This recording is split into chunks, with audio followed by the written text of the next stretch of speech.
A rusted Mustang, a CEO's mockery, an engine sound that changed everything. When Vanessa Reed publicly humiliated the janitor at her corporate gala, she had no idea that the quiet single father standing before her once held the key to a technology that could destroy her empire. One turn of that ignition didn't just silence the crowd, it shattered the lies her entire world was built on. This is a story about power, loss, redemption, and the price of truth. Stay with me until the end, hit that like button, and drop a comment with your city so I can see how far this story travels. The ballroom of the Meridian Tower gleamed under crystal chandeliers, every surface polished to a mirror finish. Outside, a line of luxury vehicles stretched along the curved driveway. Teslas, Porsches, a midnight blue Bentley that belonged to the VP of Operations. The annual RainTech Innovation Showcase wasn't just a corporate event, it was a statement, a flex, a reminder to everyone in the industry that Vanessa Reed didn't just compete, she dominated. Vanessa stood near the bar, champagne flute in hand, her silk navy dress catching the light as she laughed at something her CFO had said. She was 30 years old, sharp-featured, with dark hair pulled back tight enough to suggest control over every strand. Her smile was practiced, her posture perfect. She had built RainTech into a global powerhouse in just 5 years, riding on the legacy of her father's groundwork and her own ruthless execution. Patents in energy storage, contracts with 3 governments, a board that feared her more than they respected her. She liked it that way. "Vanessa, you outdid yourself," said Martin Cross, one of her senior engineers, gesturing toward the room. "This turnout is insane. It's not turnout I care about," Vanessa replied, swirling her glass. "It's who showed up. I count 4 senators, 2 foreign investors, and the CEO of Halcyon Energy looking very uncomfortable in the corner." Martin grinned. "You love this." "I do." What she didn't say was that she needed this. The showcase wasn't just spectacle, it was armor. RainTech's quarterly numbers had been solid but not spectacular. Competitors were circling. There were whispers that her latest battery prototype wasn't as revolutionary as the press release claimed. Tonight was about reasserting dominance, reminding the world that Vanessa Reed was untouchable. She excused herself and moved through the crowd, shaking hands, making eye contact, deploying charm like a scalpel. She was halfway to the stage when someone grabbed her elbow. "Ms. Reed?" She turned. It was one of the event coordinators, a young woman with a tablet and a nervous expression. "What?" "There's, a situation outside." Vanessa's smile didn't falter, but her eyes went cold. "What kind of situation?" "One of the staff parked their car in the guest lot. It's causing a bit of a scene." Vanessa exhaled slowly through her nose. "Then have it towed." "We tried. He won't move it. Says he didn't know. And some of the guests are taking pictures." That got her attention. Vanessa handed her glass to a passing server and followed the coordinator toward the entrance. As soon as the doors opened, she heard the laughter. A small crowd had gathered near the valet stand, phones out, pointing toward something in the lot. Vanessa pushed through, her heels clicking against the pavement, and then she saw it. The car. It was a Mustang, or it had been once. Now it looked like something dragged out of a junkyard and left to rot.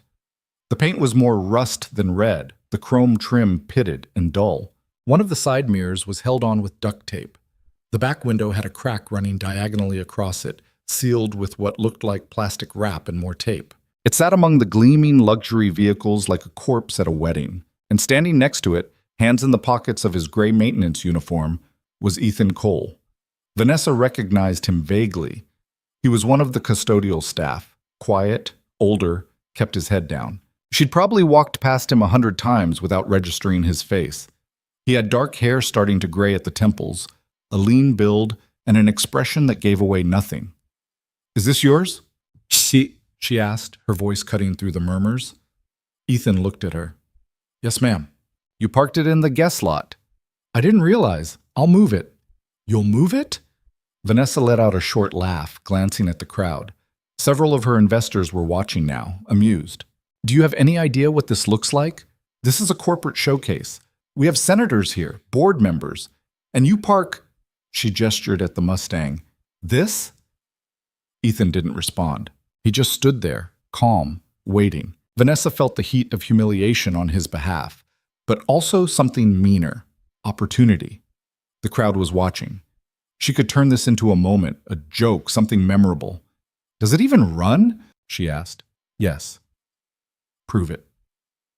Ethan hesitated for the first time. I don't think. Prove it, Vanessa repeated, louder now. Start the car. Show everyone that this piece of junk actually works. Someone in the crowd snickered. Vanessa felt the shift in energy, the way humiliation could turn into theater if you leaned into it hard enough. Ethan looked at her for a long moment, and she saw something flicker in his eyes, something that might have been anger or might have been sadness. Then he nodded. He opened the driver's door. The hinges groaned. He slid into the seat, and Vanessa caught a glimpse of the interior, worn leather, a dashboard held together with zip ties, a child's drawing taped to the sun visor. Ethan turned the key. The engine didn't sputter. It didn't cough or wheeze or struggle. It roared to life with a sound so pure, so impossibly smooth, that Vanessa actually flinched. It wasn't loud, but it resonated, deep and harmonic, like the hum of something perfectly balanced. The crowd went silent.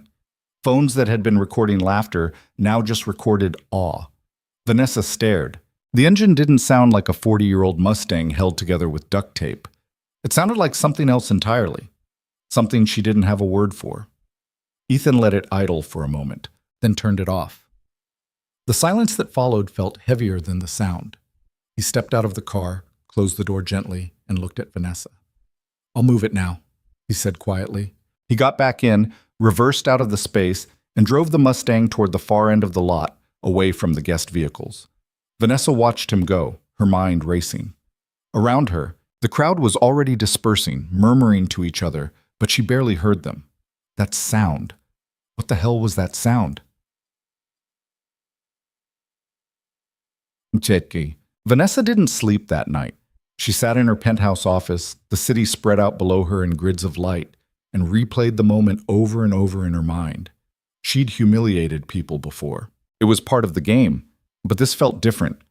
The way Ethan had looked at her, not with fear or anger, but with something close to pity, sat wrong in her chest. And that engine. She pulled up the employee file for Ethan Cole. 32 years old. Hired 3 years ago as a night custodian. Before that, nothing. No employment history, no LinkedIn, no digital footprint. Just a gap where a life should have been. She leaned back in her chair, tapping her fingers against the armrest. The next morning, she called Martin into her office. I need you to look into something, she said, sliding a printed photo across the desk. It was a still from someone's Instagram story. The Mustang, mid-idle, Ethan standing beside it. Martin picked it up. The janitor's car? The engine. I want to know what's in it. Martin frowned. You think he modified it? I think that sound didn't come from a stock V8. Could have been a sound system, speakers under the hood. Vanessa shook her head. It wasn't a recording. I felt it. Find out. Us. Martin left, looking skeptical but obedient. Vanessa turned back to her computer and started digging. Ethan Cole lived in a small duplex on the east side of the city, near the industrial district. Vanessa found the address in the employee database and filed it away. She told herself she wasn't going to do anything with it. She told herself it didn't matter.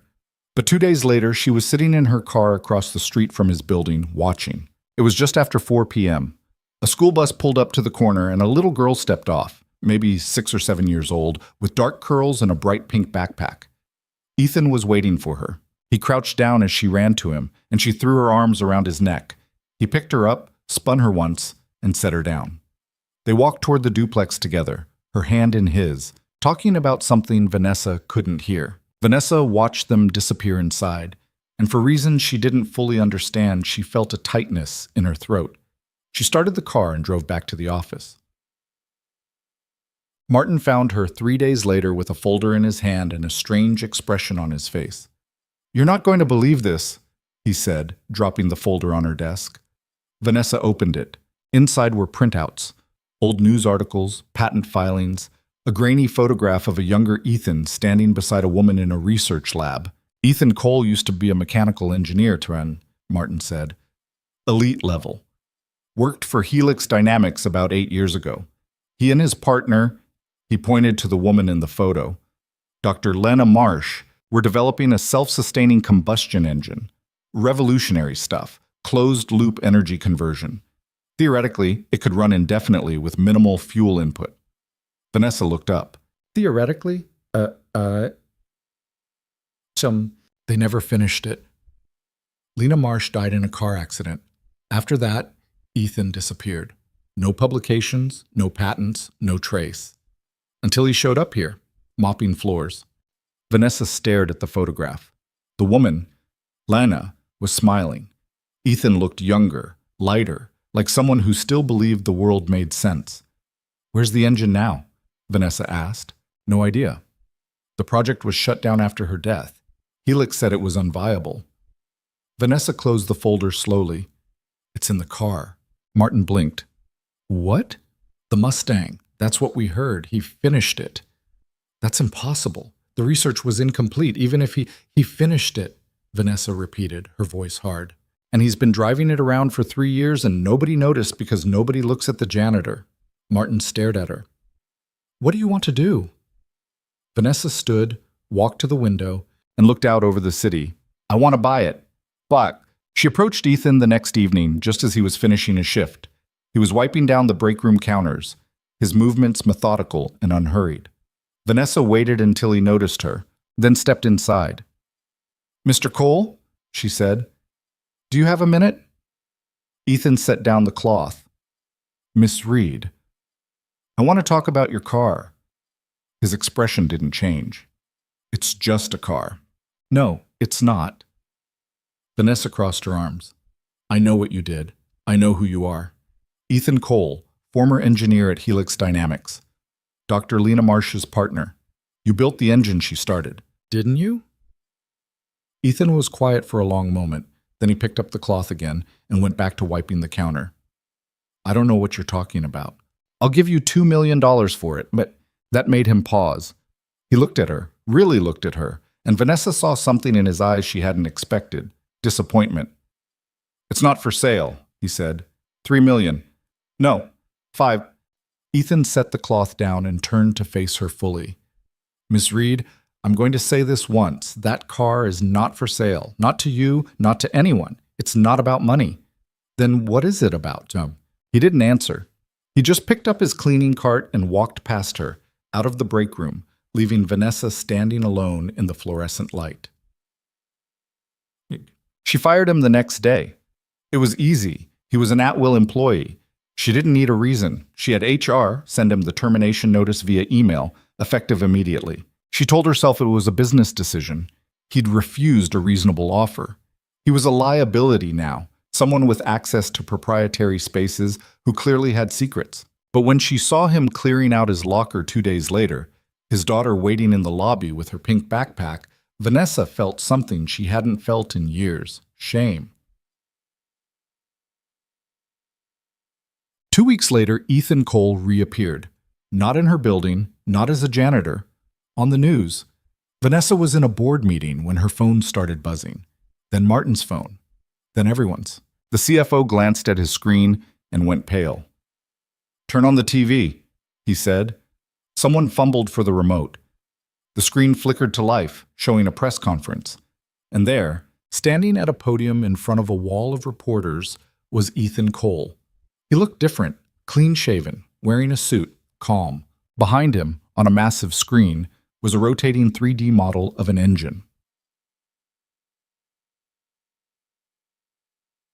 Years of development, Ethan was saying, his voice steady.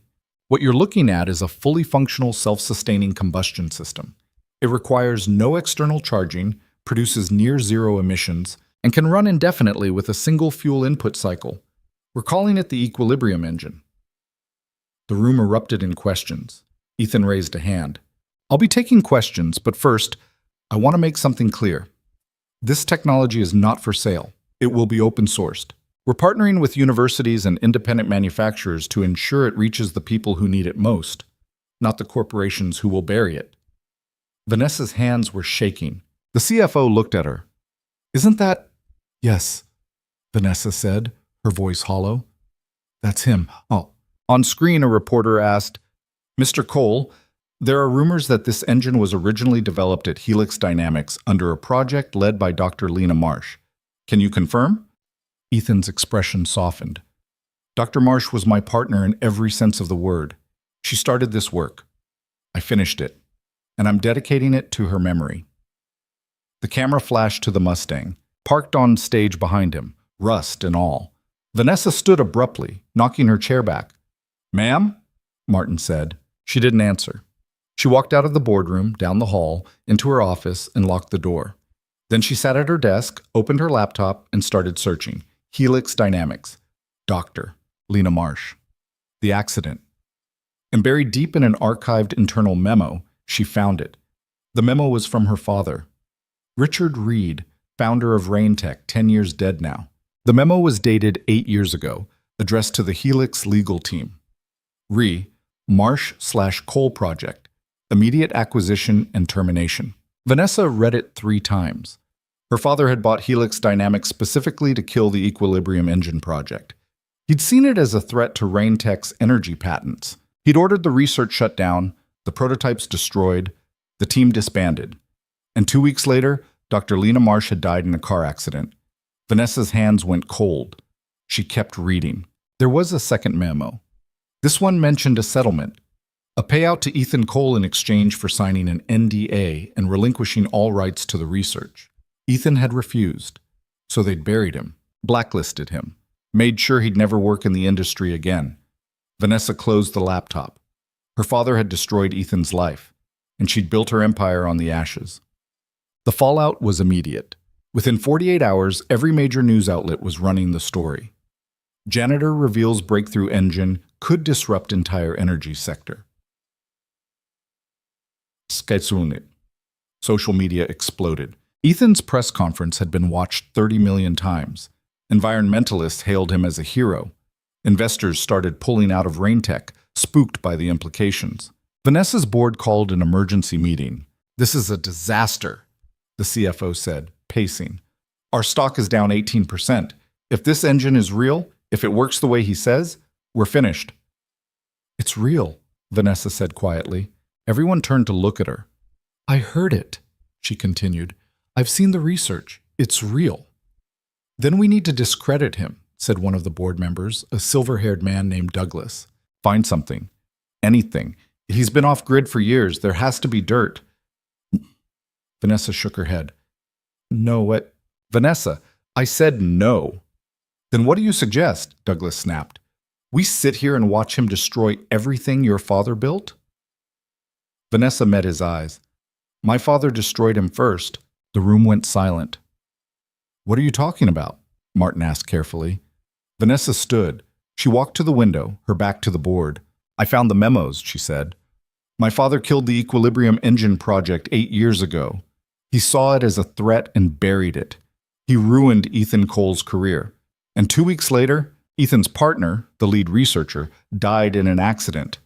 You're not suggesting—" "I'm not suggesting anything," Vanessa said sharply. "I'm telling you what happened, and now it's coming back." Douglas stood. "Then we fight. We file injunctions. We claim patent infringement. No." "Vanessa." "I said no!" Her voice cracked through the room like a whip. She turned to face them, and for the first time in her life, she looked unsure. "I won't do it. I won't become him." "Then you're finished," Douglas said coldly. "The board will vote you out by end of week." Vanessa nodded slowly. "I know." They did. By Friday, Vanessa Reed was no longer CEO of Raintech. The board issued a statement citing strategic differences and a need for new leadership in challenging times. Vanessa's shares were bought out. Her name was quietly scrubbed from the company materials. She didn't fight it. She packed up her office in silence, carried 2 boxes to her car, and drove home. For 3 days, she didn't leave her apartment. She didn't answer calls. She sat on her couch, staring at the wall, trying to figure out who she was without the title, without the company, without the armor she'd worn for so long. On the 4th day, she got in her car and drove to Ethan's duplex. She didn't have a plan. She didn't know what she was going to say. She parked across the street and waited. An hour later, Ethan came outside with his daughter. They were heading toward a small park at the end of the block. Vanessa got out of her car and crossed the street. Ethan. He stopped.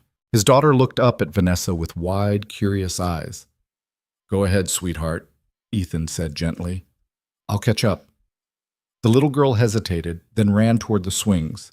Ethan turned to Vanessa. What do you want? I need to talk to you. I don't think we have anything to talk about. Please. Something in her voice made him pause. He studied her face, and Vanessa realized she must look like hell. No makeup, hair pulled back, clothes she'd been wearing for 2 days. 5 minutes, he said. They walked to a bench near the playground. Ethan sat, arms resting on his knees. Vanessa sat beside him, keeping space between them. I found the memos, she said. The ones my father sent to Helix. I know what he did. Ethan didn't respond. I didn't know, Vanessa continued. I swear I didn't know. I thought... Her voice broke. She steadied herself. I thought I built that company. I thought I earned it, but I didn't. I just inherited his sins. Ethan looked at her. Why are you telling me this? Because I'm sorry. The words came out raw, unpolished. I'm sorry for what he did. I'm sorry for what I did. I humiliated you. I fired you. She stopped, shaking her head. I don't know how to fix this. Ethan was quiet for a long time. On the playground, his daughter was laughing, swinging higher and higher. You can't, he said finally. Vanessa nodded. She'd expected that. But then Ethan turned to her and his expression softened, just slightly. But maybe, he said slowly, you can try. Vanessa didn't know what try meant in Ethan's world, but she knew she couldn't do it from her penthouse. The next morning, she signed a 6-month lease on a studio apartment in the same neighborhood where Ethan lived. It wasn't charity or strategy. It was the only thing that made sense. She needed to strip away everything familiar, everything that had insulated her from the truth. The studio was small, 1 room, a kitchenette with a 2-burner stove, a bathroom where the shower head dripped every 11 seconds. The landlord, a heavy-set man named Rick who smelled like cigars, looked at her like she was lost.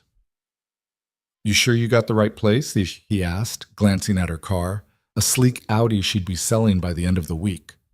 I'm sure, Vanessa said. She moved in with 2 suitcases and a folding chair. No bed yet, no dishes. She sat on the floor that first night eating takeout from a styrofoam container and stared at the water stain on the ceiling. Her phone buzzed every few minutes. Journalists, former colleagues, her mother calling from wherever she was spending the season. Vanessa turned it off. She didn't sleep much. The apartment was too quiet, and when it wasn't quiet, it was too loud. Neighbors arguing through the walls, someone's car alarm going off at 3 a.m., the buzz of the streetlight outside her window. She lay on the floor with her jacket balled up under her head and wondered what the hell she was doing. By morning, she still didn't have an answer. She walked to a diner 2 blocks away and ordered coffee. The waitress, a woman in her 50s with bleached hair and a name tag that said Brenda, didn't recognize her. Vanessa realized she liked that. She sat in a corner booth, drank the coffee, which was burnt and bitter and somehow exactly what she needed, and opened her laptop. Ethan's press conference had gone viral. The video had been dissected by engineers, environmentalists, conspiracy theorists, and at least a dozen TED Talk speakers who were suddenly experts on self-sustaining energy systems.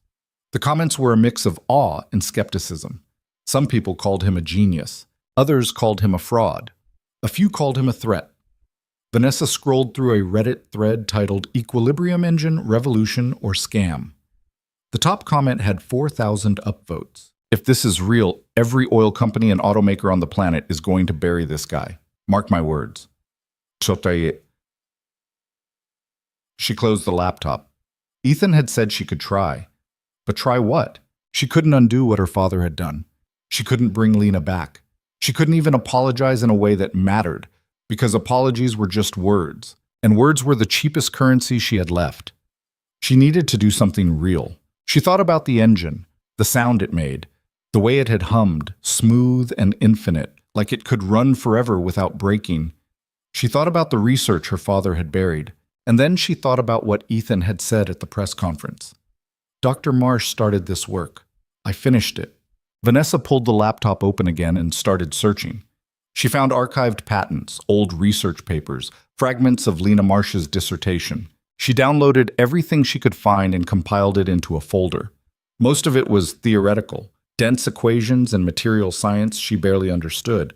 But there were blueprints too, schematics, notes scrawled in the margins. She spent the next 3 days reading. She didn't understand half of it. Her background was business, not engineering. But she read anyway, underlining sections, copying diagrams into a notebook she bought at a gas station. She stayed up until her eyes burned, fueled by bad coffee and a growing sense that she was looking for something specific, even if she didn't know what it was yet. On the 4th day, she walked to the public library, a squat brick building with fluorescent lights and rows of outdated computers, and asked the librarian for help accessing academic databases. The librarian, a young guy with glasses and a septum piercing, looked at her like she'd asked for the moon. "You need a university login for most of those," he said. "I don't have one." "Then you're out of luck."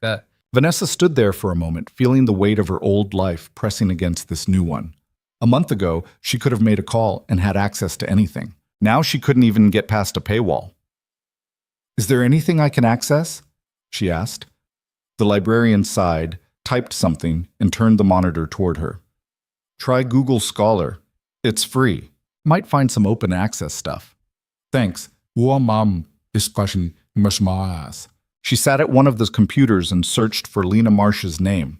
Most of the results were paywalled, but a few weren't. She found a conference paper from 9 years ago, co-authored by Lena and Ethan, titled Closed-Loop Energy Systems, Theoretical Framework and Material Constraints. Vanessa downloaded it and started reading. It was dense, full of jargon she didn't recognize. But halfway through, she found a section that made her pause. The primary challenge is not energy generation, but energy retention. Existing materials cannot sustain the thermal and mechanical stress required for prolonged operation. A breakthrough in alloy composition or nanocoating technology would be essential. Vanessa read it again.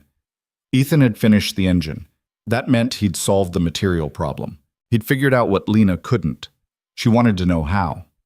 She printed the paper, folded it into her jacket, and walked out of the library.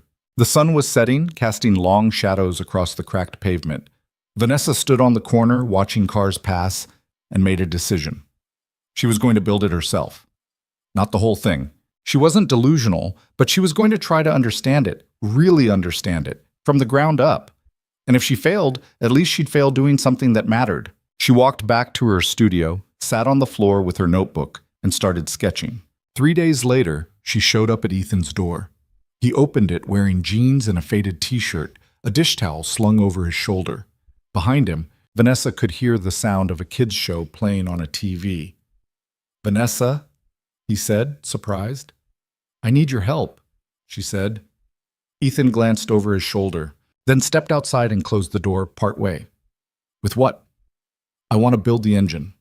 He blinked. "What?" "Not to sell it, not to profit from it. She stopped, frustrated with herself. "I need to understand it. I've been reading the research, Lena's papers, yours. I can follow the theory, but I don't know how you solved the material problem. I don't know how you made it work." Ethan crossed his arms. "Why?" "Because I need to prove I'm serious, to you, to myself." "I don't know." She looked at him, her voice steady. "You said I could try. This is me trying." Ethan studied her for a long moment. Then he shook his head. "You can't just build an engine, Vanessa. It took me 4 years, thousands of hours. Materials I had to source from 9 different countries. You don't even have a workshop." "Then tell me what I need." "It's not about what you need. It's about whether you're willing to fail. Because you will. A lot. And it's going to cost you everything. Time, money, sanity. And at the end of it, you might still not get it right." Vanessa met his eyes. "I know." Ethan looked at her like he was trying to figure out if she meant it. Finally, he sighed. "Come back tomorrow," he said. "I'll give you a list." The list was 3 pages long. Vanessa sat in her studio that night, staring at it. Tools she'd never heard of. Materials she didn't know where to buy. Specifications so precise they felt impossible. At the bottom of the 3rd page, Ethan had written a single sentence in neat handwriting. "If you're serious, start with the combustion chamber. Everything else is useless without it." She started the next day. She sold the Audi and bought a used pickup truck for $800.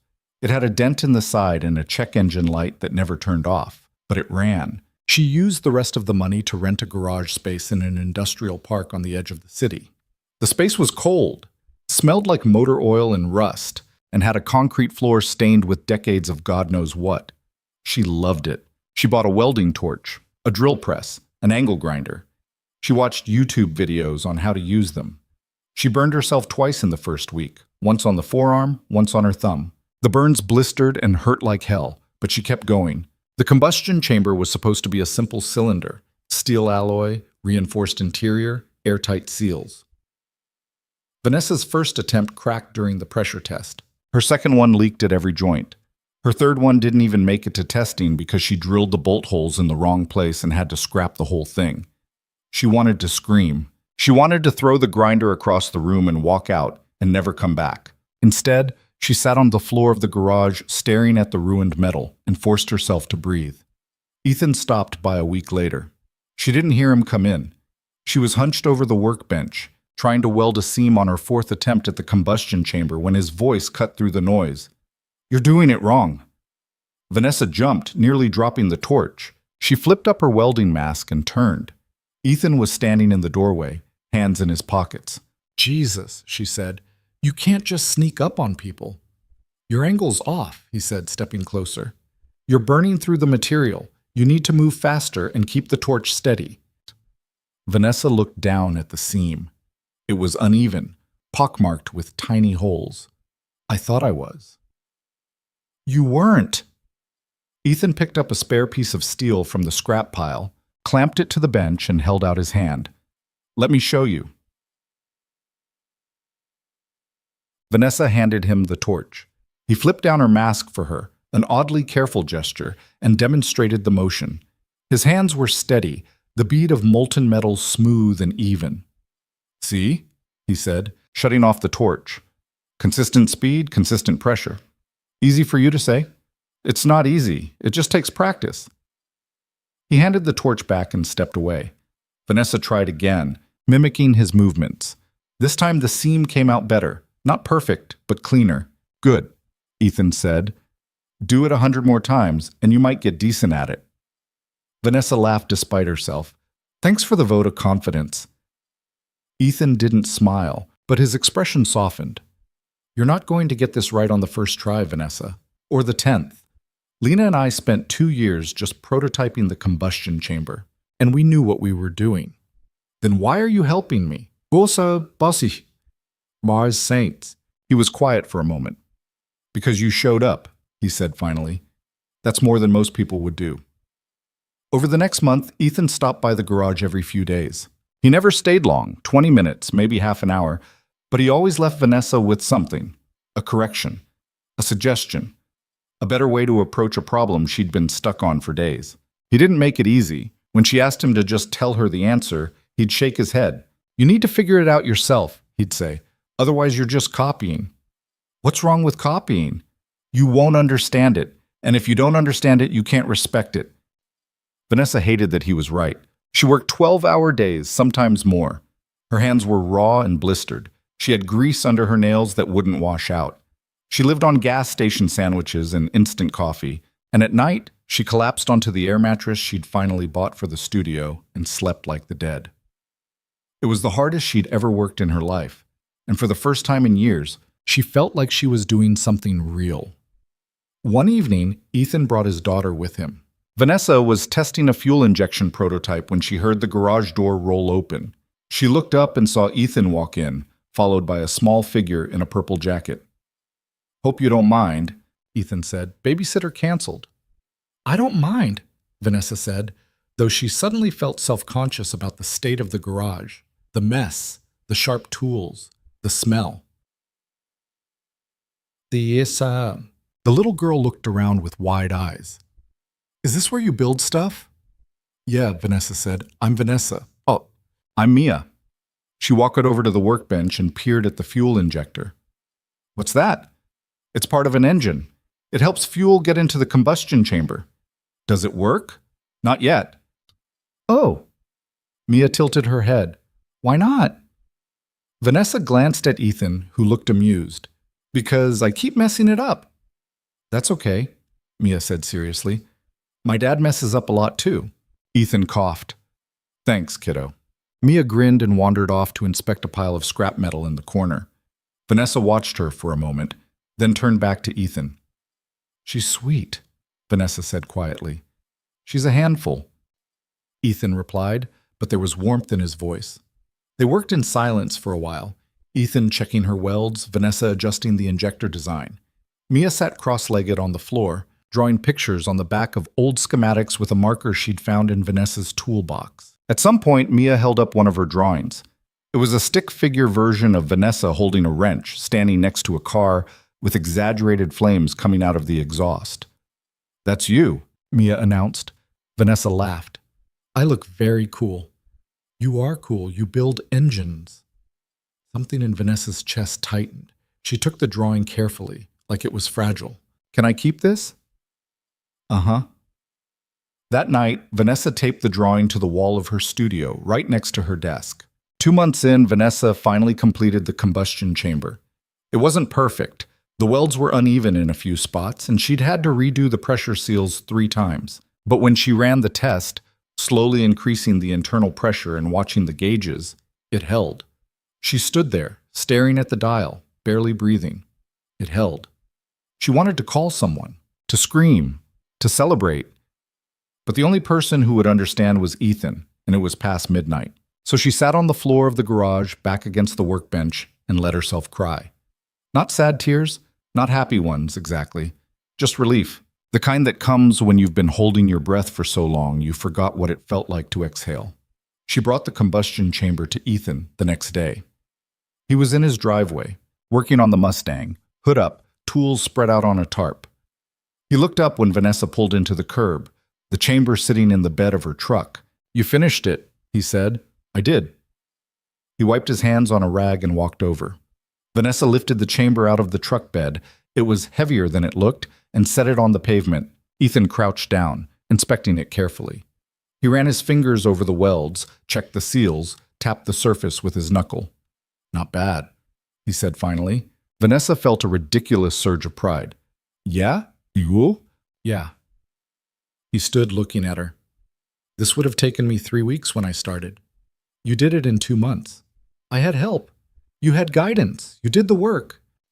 Vanessa didn't know what to say to that, so she just nodded. Ethan glanced back at the Mustang, then at her. You want to see the real thing? The engine? Yeah. Vanessa's heart kicked. Are you serious? Come on. He led her to the Mustang and popped the hood. Vanessa stepped closer, and there it was. The Equilibrium engine.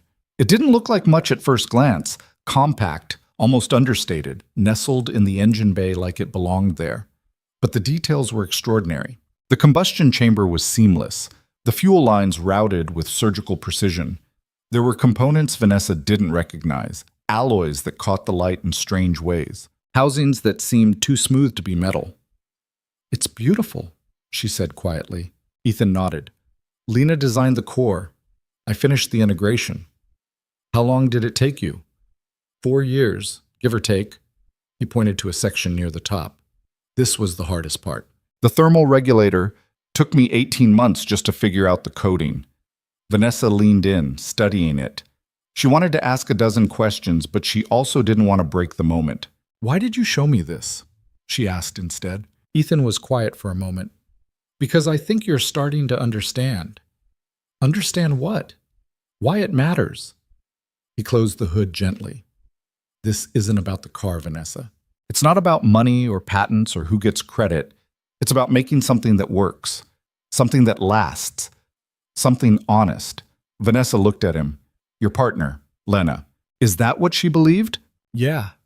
Ethan's voice softened. She used to say that engineering was just applied honesty. If you lie, to yourself, to the Kailiao, to the process, it falls apart. But if you're honest, if you respect what you're working with, you can build something that endures. Vanessa thought about that, about all the years she'd spent cutting corners, spinning narratives, prioritizing optics over substance.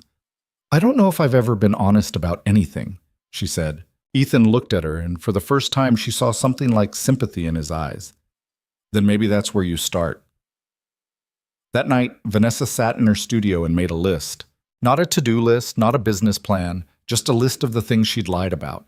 To herself, to other people, the shortcuts she'd taken, the people she'd stepped on, the times she'd chosen ambition over integrity. It took her 3 hours to write it all down. When she was done, she stared at the pages, front and back, her handwriting getting messier as she went, and felt something shift inside her. She couldn't undo any of it, but she could stop adding to it. She folded the pages, put them in an envelope, and sealed it. Then she wrote a single word on the front: before. She didn't know what came after, but at least now she had a line. The next phase was harder. Ethan gave her the schematics for the fuel regulation system, a labyrinth of valves, sensors, and feedback loops that made the combustion chamber look simple by comparison. Vanessa spread the blueprints across her workbench and felt the old panic rising. "I don't know if I can do this," she admitted. Ethan, leaning against the wall with a cup of coffee, just shrugged. "Then don't." "What?" "If you don't think you can, you're probably right, so don't." Vanessa stared at him. "That's your advice? I'm not going to blow smoke, Vanessa. This is the part where most people quit. It's too hard, too precise. One mistake and the whole thing fails." He took a sip of coffee. "So if you're looking for me to tell you it's going to be okay, I can't do that. But if you want to try anyway, I'll help." Vanessa looked down at the schematics, at the tangle of lines and numbers that represented months of work. "Okay," she said. "I'll try." It took her 4 months. 4 months of failed prototypes, burnt-out circuits, and pressure tests that ended in disaster. She broke 3 drill bits, ruined 2 sets of precision tools, and had a nervous breakdown in the middle of a hardware store when she couldn't find the right size O-ring. But she kept going. Ethan was there for most of it, not hovering, but present. He'd stop by after dropping Mia at school, watch Vanessa work for a while, and offer corrections when she got stuck. Sometimes Mia came too, doing her homework at the corner workbench, or building elaborate structures out of spare nuts and bolts. Vanessa started to look forward to those visits, not just because she needed the help, but because they made the garage feel less lonely. One afternoon, Mia asked her a question. "Do you have kids?" Vanessa, elbow deep in a valve assembly, looked up. "No." "Why not?" "Mia," Ethan said, a warning in his tone. "It's okay," Vanessa said. She set down her wrench and wiped her hands on a rag. "I guess I never thought I had time." "You have time now?" Mia pointed out. Vanessa smiled. "I guess I do." Mia went back to her homework, satisfied. But the question stayed with Vanessa for days. By the end of the 4th month, she'd completed the fuel regulation system. It wasn't as clean as Ethan's. The wiring was a little messy, and one of the valves stuck sometimes. But when she hooked it up to the combustion chamber and ran a test cycle, it worked. She stood there, watching the pressure gauge stabilize, the fuel flow regulate itself, the whole system humming in perfect balance. She'd done it. She called Ethan. He didn't answer. She called again. This time he picked up. "I finished it," she said, breathless. There was a pause. "The regulation system?" "Yeah." "Did you test it?" 3 times. It's stable." Another pause, then, "I'll be there in 20 minutes." He showed up in 15. Vanessa was still standing by the workbench, staring at the system like it might disappear if she looked away. Ethan walked in, looked at the setup, and ran his own test. The system held. He straightened, looked at her, and for the first time since she'd known him, he smiled. Not a big smile, just a small, genuine curve of his mouth. "You did it," he said. Vanessa felt her throat tighten. "I did." Ethan nodded slowly. "Now comes the hard part." "What's the hard part?" "Integration, making all the pieces work together." He gestured at the components spread across the bench. "You've built the parts. Now you have to build the engine." Vanessa looked at the mess of metal and wiring and felt the weight of what he was saying. "How long will that take?" "For you, maybe another 6 months, if you don't quit." "But Ski," Vanessa met his eyes. "I'm not going to quit." Ethan held her gaze for a moment, then nodded. "Good." He turned to leave, then stopped at the door. "Vanessa." "Yeah?" "You're doing better than I thought you would." It wasn't a compliment exactly, but coming from him, it felt like one. "Thanks," she said. After he left, Vanessa sat down on the floor of the garage, her back against the workbench, and let herself feel it. The exhaustion, the pride, the terrifying realization that she was halfway to something she'd never thought she could do.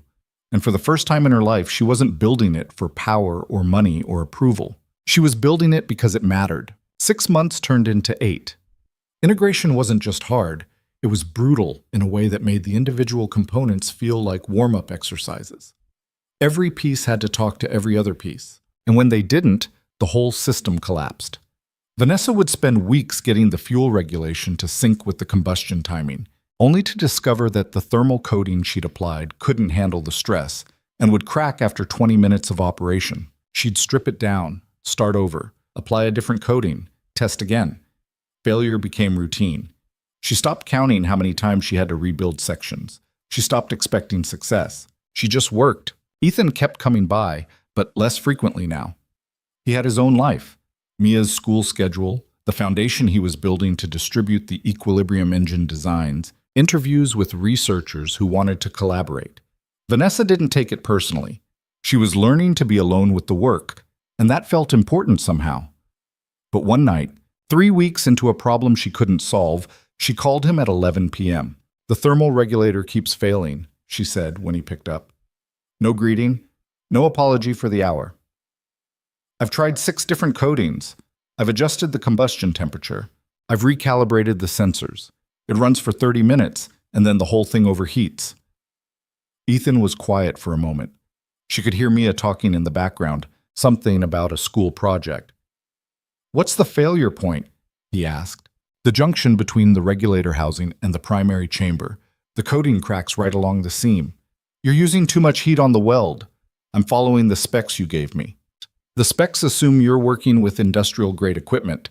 You're using a torch that's 10 years old and probably running inconsistent temperature. You need to weld cooler and slower, or the underlying metal warps and creates microfractures." Vanessa closed her eyes. "How am I supposed to weld cooler when the seam needs full penetration? Multiple passes, thin layers, let it cool between each one. That'll take forever." "Yeah," Ethan said.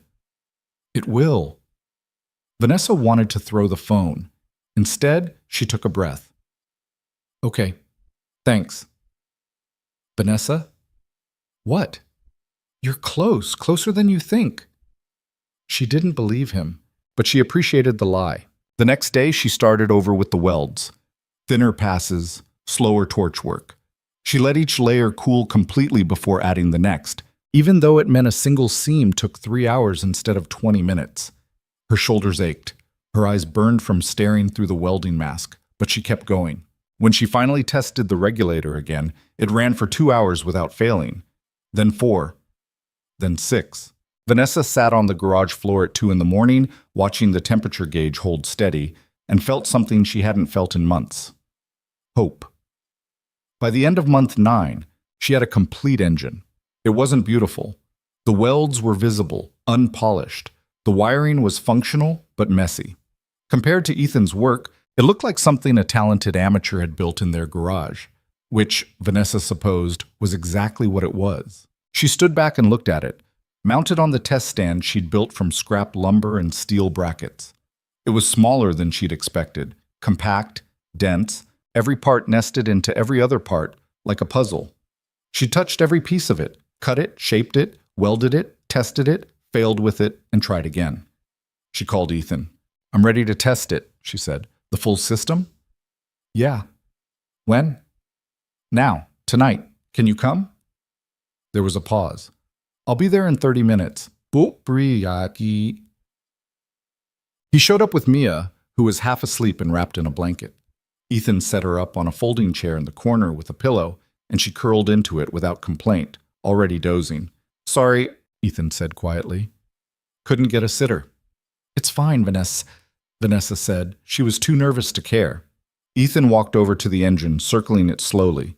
He checked the connections, the seals, the alignment of the components.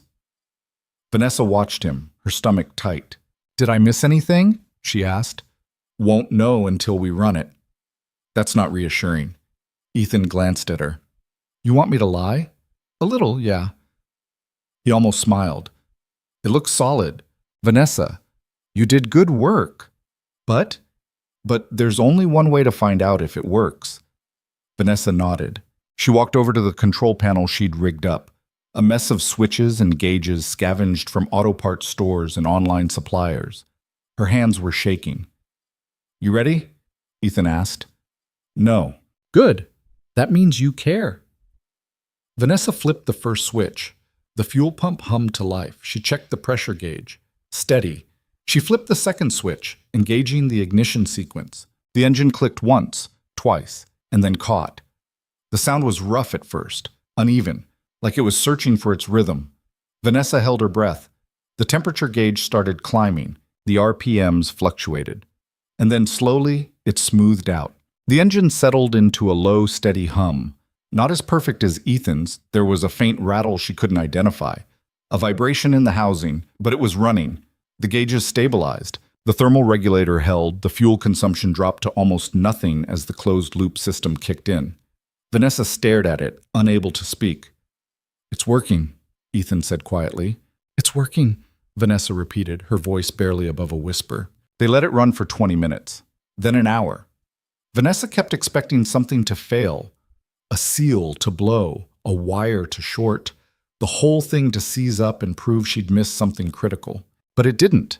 It just kept running, steady and persistent, like it had all the time in the world.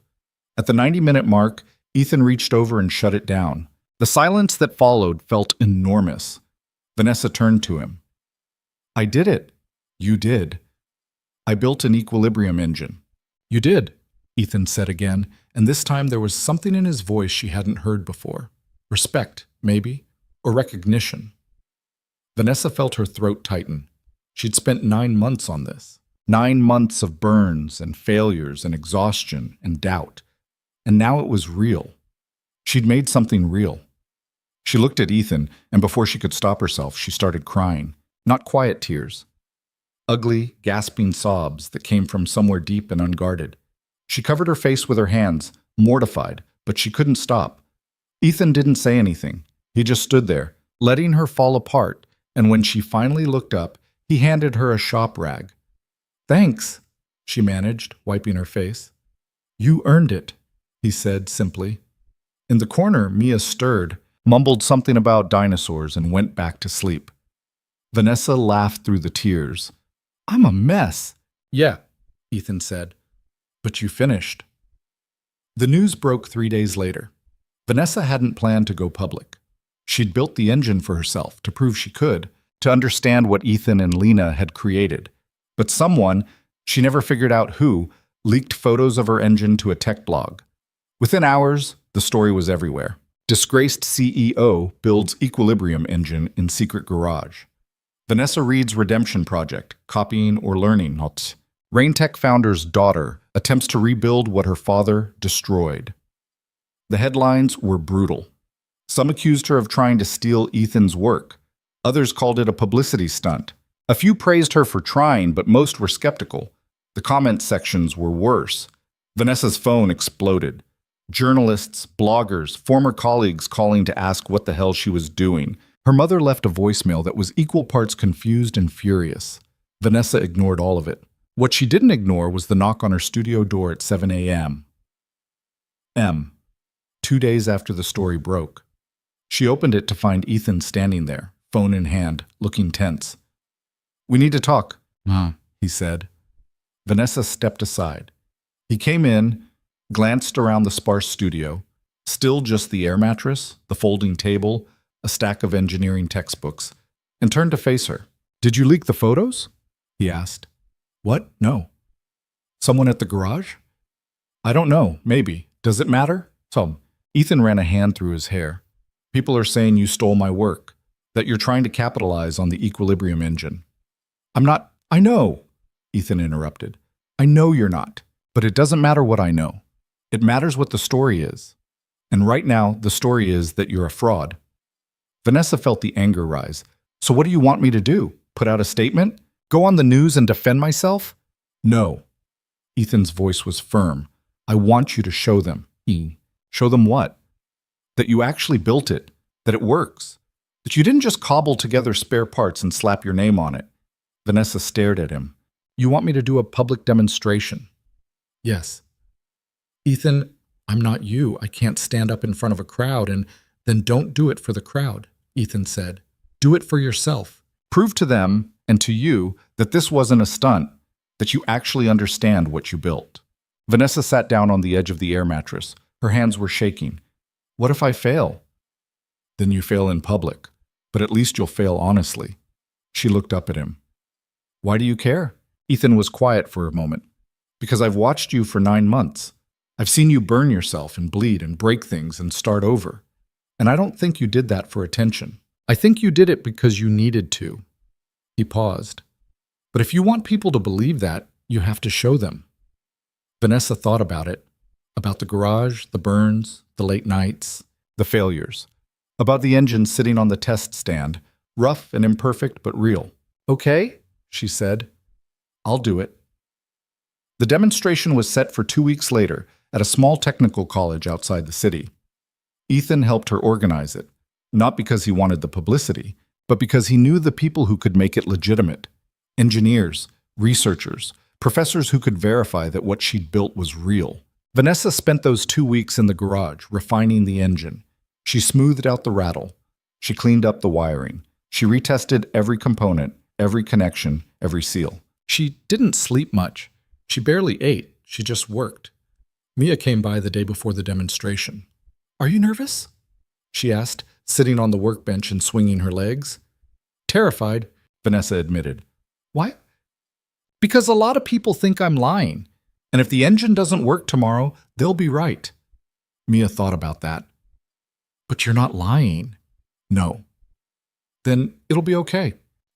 Vanessa wished she had Mia's certainty. What if it's not? Mia shrugged. Then you try again. That's what my dad says. Vanessa looked at her, this small, serious kid who'd watched her father lose everything and keep going, and felt something settle in her chest. Your dad's pretty smart, Vanessa said. I know, Mia said, grinning. The demonstration was held in a workshop at the college, a large space with high ceilings and industrial lighting. Vanessa arrived early with the engine loaded in the back of her truck. Ethan met her there, along with a handful of engineers he'd invited, people who'd worked with him and Lena, people who knew what they were looking at. By the time the doors opened, about 60 people had shown up. Journalists, bloggers, a few former Raintech employees. Vanessa recognized some faces from her old life and felt a wave of nausea. She set up the engine on a test platform in the center of the room, connected the sensors, and ran through the checklist 3 times. Everything looked good. Everything was ready. Ethan stood off to the side, arms crossed, watching. Mia sat in the front row, clutching a stuffed dinosaur. At exactly 2 p.m., Vanessa stepped up to the microphone. Thank you for coming, she said. Her voice shook. She cleared her throat and tried again. My name is Vanessa Reed. 9 months ago, I started building this engine, not because I wanted credit, not because I wanted to profit from it, but because I needed to understand it. She paused, looking out at the crowd. Some people looked skeptical. Some looked curious. A few looked outright hostile. I'm not an engineer, she continued. I don't have a PhD. I don't have a research lab. What I have is a garage, a welding torch, and a lot of scar tissue. A few people laughed. I made a lot of mistakes. I failed more times than I can count. But I kept going because someone showed me that the work mattered more than the outcome. She glanced at Ethan. En fait, Us gave her a small nod. This engine is based on the research of Dr. Lena Marsh and Ethan Cole, Vanessa said. It's not as refined as theirs, it's not as elegant, but it works, and I'm going to prove it. She walked over to the control panel and flipped the switches. The engine started immediately. The hum filled the room, steady and low. The gauges climbed. The thermal regulator kicked in. The fuel loop closed. Vanessa stepped back and let it run. For 5 minutes, no one said anything. They just watched. Some of the engineers moved closer, checking the readouts, the sensors, the temperature displays. One of them, a woman Vanessa didn't recognize, pulled out a thermal camera and scanned the housing. At the 10-minute mark, one of the engineers turned to the crowd. It's real, she said. This is a functional equilibrium engine. The room erupted. Questions came from every direction. How did you source the materials? What's the efficiency rating? Can we see the combustion chamber? Did you design this yourself? Vanessa answered as best she could, her voice gaining confidence. She showed them the welds, the coding, the fuel regulation system. She explained the failures, the adjustments, the months of trial and error. And when someone asked if she'd stolen Ethan's design, she looked them in the eye and said, "No, I learned from it. There's a difference." Ethan stepped forward then, and the room went quiet. "She's telling the truth," he said. "I've been advising her for the past 9 months. She built this engine herself, every component, every weld, and she didn't do it to compete with me. She did it to understand what my partner and I started." He looked at Vanessa, and she succeeded. The room broke into applause. Vanessa felt her knees go weak. She looked at the engine, still running smoothly, and then at Ethan, who was smiling, really smiling, for the first time since she'd known him. Afterward, people swarmed her, engineers who wanted to collaborate, journalists who wanted interviews, a professor from MIT who offered her a research position on the spot. Vanessa fielded them all, dazed and overwhelmed, until Ethan pulled her aside. "You did it," he said. "I can't believe that worked." "I can." He paused. "Vanessa, I need to tell you something." She looked at him, suddenly nervous. "What?" "When you first showed up at my door, I didn't think you'd last a week. I thought you'd get frustrated and quit. But you didn't. You kept showing up. You kept trying. And somewhere along the way, you stopped being the person who fired me and became someone I actually respect." Vanessa felt her throat tighten. "Ethan, I'm not done," he said. "I also need to tell you that what my father did to you, what he did to Lena, I can't forgive that. But I can forgive you because you're not him." Vanessa didn't trust herself to speak. She just nodded. "There's something else," Ethan said. He pulled a folded piece of paper from his pocket and handed it to her. Vanessa opened it. It was a contract, a partnership agreement for the Equilibrium Engine Foundation. "You want me to join?" she asked, incredulous. "I want you to help me scale this," Ethan said. "You know business. You know manufacturing. You know how to navigate the system. And after today, I know you understand the technology. Ethan, You've spent 9 months proving you're serious. I'm offering you a chance to do something real with it." Vanessa looked at the contract, then at him. "Are you sure?" "Yeah," Ethan said. "I'm sure." She signed it that night, sitting at the folding table in her studio, using a pen she'd borrowed from the gas station clerk. The next day, she got a call from a reporter at a major tech outlet. They wanted to do a feature story on her, not as the disgraced CEO, but as the woman who rebuilt herself from scratch. Vanessa almost said no. But then she thought about what Ethan had said, about failing honestly, about showing people who she was now, not who she'd been. So she said yes. The story ran 2 weeks later. It was fair, which was more than Vanessa had expected. It talked about her fall from Raintech, her father's crimes, her 9 months in the garage, the demonstration, the partnership with Ethan. The headline read, "From Boardroom to Garage, How Vanessa Reed Learned to Build." Vanessa read it once, then put it away. She didn't need the validation anymore. She had the engine. She had the work. She had a purpose that didn't depend on what people thought of her. But the story did one thing she hadn't anticipated. It brought her father's crimes back into the spotlight. Journalists started digging into Raintech's past. They found the memos Vanessa had found, the ones about Helix Dynamics, the Equilibrium Engine project, the systematic destruction of Ethan's career. They found financial records showing how Richard Reed had buried competitors, bought patents just to kill them, prioritized profit over innovation. Within a month, Raintech was facing lawsuits, federal investigations, a full audit of its intellectual property portfolio. The company Vanessa had once run, the empire her father had built, began to collapse. She watched it happen from her studio, detached in a way that surprised her. She'd thought she'd feel something, anger, sadness, vindication, but all she felt was tired. Ethan called her one evening as the news broke that Raintech's board had voted to dissolve the company and sell off its assets. "You okay?" he asked. "Yeah," Vanessa said. "I think I am." That was your legacy." "No," Vanessa said. It was my father's. I'm building my own. There was a pause. Then Ethan said, "Good." They hung up and Vanessa went back to work. The foundation grew quickly. Within 3 months, they had partnerships with 6 universities, 2 manufacturing plants in development, and a pilot program to distribute equilibrium engines to rural communities in 3 countries. Vanessa handled the logistics, supply chains, contracts, regulatory navigation. Ethan handled the technical side. They worked well together, their skills complementing in ways neither of them had expected. Mia started calling Vanessa by name instead of "my dad's friend." It felt like progress. One Saturday, Ethan invited Vanessa to Mia's soccer game. Vanessa almost said no. She had work to do, reports to file. But something made her say yes. She sat on the bleachers next to Ethan, watching Mia chase the ball with single-minded determination. When Mia scored, Ethan stood up and cheered, and Vanessa found herself cheering too. After the game, Mia ran over, grass-stained and beaming. "Did you see?" she asked Vanessa. "I did. You were amazing." Mia grinned. "Are you coming to dinner?" Vanessa glanced at Ethan. "Am I?" "If you want," Ethan said, and there was something in his voice, an openness that hadn't been there before. "Okay," Vanessa said. "Yeah, I'd like that." Boy, tit. They went to a diner, nothing fancy, just burgers and fries and milkshakes. Mia talked non-stop about the game, about her friends, about a book she was reading.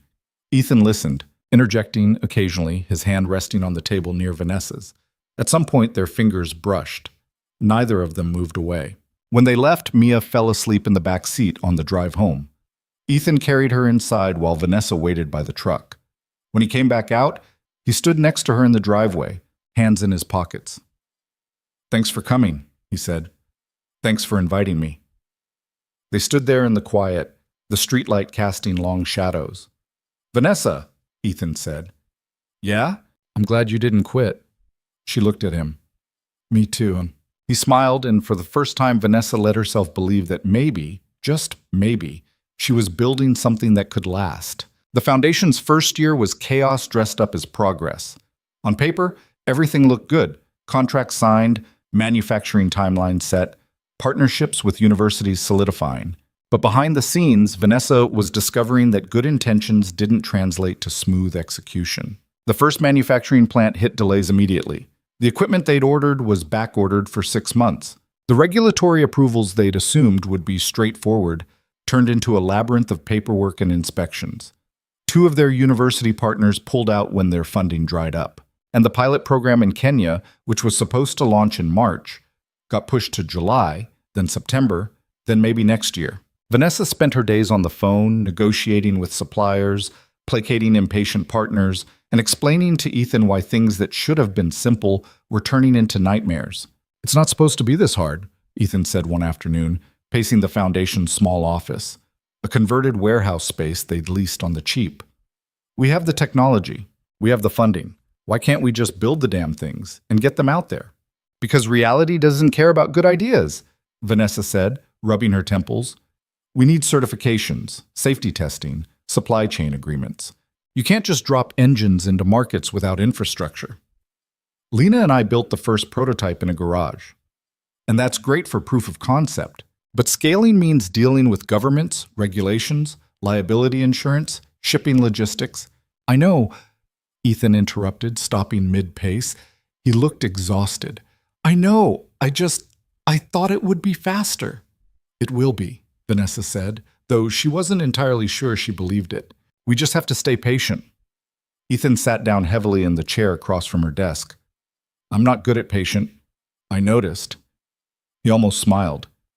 "How do you deal with this? The setbacks, the constant delays?" Vanessa thought about it. A year ago, she would have lost her mind. She would have fired someone, demanded answers, forced a solution through sheer willpower.